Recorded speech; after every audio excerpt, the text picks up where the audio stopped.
Bonjour à tous, très heureux de vous retrouver pour cette nouvelle édition du 19-20 édition Legoland. Voici les titres que nous allons développer ce soir dans ce journal.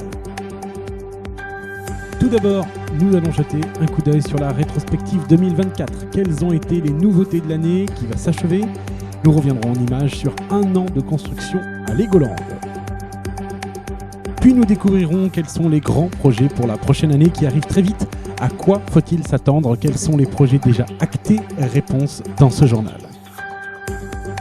Enfin, à quelques heures du réveillon de Noël, nous avons décidé de faire un tour en centre-ville afin de vous donner les dernières idées de cadeaux. Pour les retardataires, il n'est peut-être pas encore trop tard, on vous donne un coup de main. Bientôt la fin de 2024 et la rédaction vous propose de faire une petite rétrospective Lego de l'année qui s'achève. Retour en images sur les constructions qui ont marqué l'année à Legoland, du club de jazz au bureau The Office. Retour en images sur une année riche en Lego. Tout a commencé en mars dernier, avec la construction et l'inauguration du club de jazz, ainsi que de la pizzeria.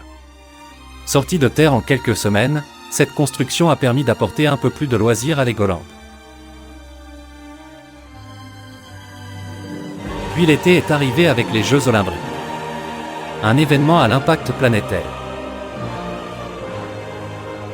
Au prix de la sueur, nos sportifs ont rapporté de nombreuses médailles et on a pu assister à des magnifiques cérémonies de remise de médailles.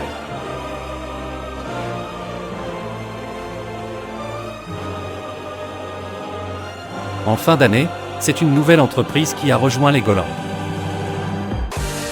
Une entreprise un peu particulière, avec des salariés un peu particuliers.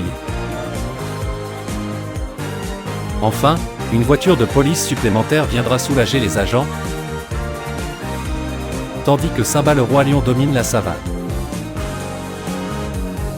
De belles constructions qui auront marqué 2024.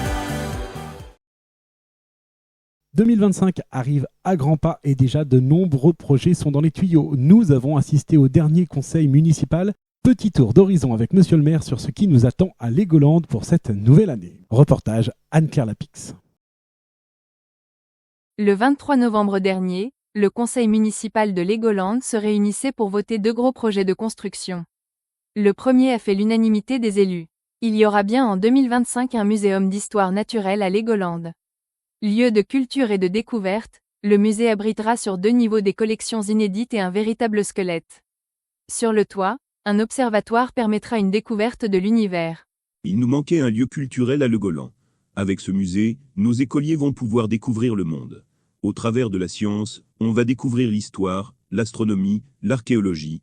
Son ouverture est prévue dans le premier semestre 2025. Autre résolution votée en conseil municipal, l'arrivée d'une serre et d'un jardin botanique. Avec 6 voix pour et 2 voix contre, le projet suscite moins d'engouement, mais il verra bien le jour en 2025. La projection présentée est magnifique, de nombreuses espèces de fleurs et de plantes viendront agrémenter la serre et les extérieurs. Un café viendra compléter le lieu. Entièrement vitré, ce jardin pourrait bien devenir un incontournable de Legoland.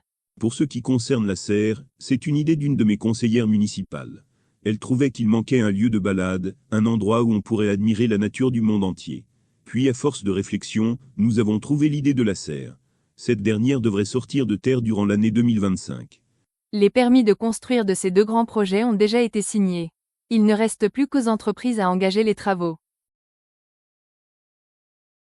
Noël approche à grands pas, le centre de Legoland est en effervescence. Nous avons fait le tour de quelques boutiques pour donner des idées de cadeaux au Père Noël et à ceux qui, à quelques heures du réveillon, seraient en manque d'inspiration. Reportage Vincent Zissu. Il y avait du monde en ce samedi après-midi sur la place de l'Assemblée. Nous avons même croisé un vieux monsieur, avec une barbe blanche et un manteau rouge. Juste le temps de prendre une photo, et nous partons faire le tour des boutiques de la place pour dénicher les dernières idées de cadeaux. Tout d'abord, on commence avec la boutique de jouets, la vendeuse a encore quelques modèles en stock. Un petit garçon vient de lui acheter une fusée. Je voulais trop cette fusée, elle est trop belle. Je vais pouvoir l'envoyer dans le ciel. Le pâtissier aussi est ravi, pour les fêtes de fin d'année, de nombreux clients passent commande. Il a encore de nombreuses bûches pâtissières à préparer, en plus des autres gâteaux. La fleuriste aussi est heureuse, les gens se tournent de plus en plus vers les compositions florales pour offrir le soir de Noël. Cet homme vient d'acheter un bouquet de fleurs. Je ne savais pas quoi offrir à ma fille pour la remercier de son invitation. Et j'ai pensé à des fleurs.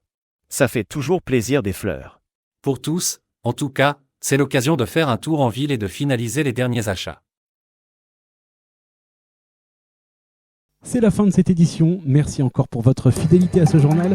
Je vous souhaite de passer d'excellentes fêtes de fin d'année en famille ou entre amis. Et je vous retrouve très bientôt pour vous donner des nouvelles de Legoland. À très vite.